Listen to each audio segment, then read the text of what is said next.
என்னால் நம்பவே முடியல. பெட்டி கடையில் வாங்குற அதே டேஸ்ட்டில் பால்கோவா வீட்டில் இருக்க 3 பொருள் வச்சு சிம்பிளாக எப்படி செய்யலான்னு பார்த்துடலாமா?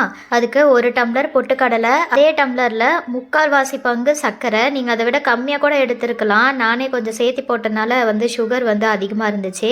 தென் ஒரு ஏலக்காய் வாசத்துக்காக போட்டு நல்லா மிக்சி ஜாரில் ஃபைனாக அடிச்சிக்கணும். அரைச்ச மாவு நல்லா கொரகொரப்பாக இருக்கக்கூடாது. இந்த மாதிரி நைஸாக பவுடர் மாதிரி இருக்கணும். தென் அதை ஒரு பவுலுக்கு ட்ரான்ஸ்ஃபர் பண்ணிக்கலாம்.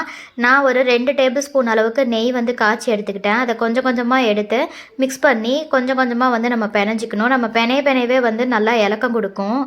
ஃபஸ்ட்டு வரன்னு இருக்கிற மாதிரி தான் மாவு இருக்கும். அதுக்காக நம்ம பாலோ தண்ணியோ சேர்த்திக்க கூடாது. தென் அதை ஒரு பவுல்லையோ அதுக்கப்புறம் இல்லைன்னா இந்த மாதிரி ஒரு பிளேட்லேயோ மாற்றிக்கலாம். நம்மளுக்கு வேணும்னா ரவுண்ட் ஷேப்பில் கூட பிடிச்சி எடுத்துக்கலாம்.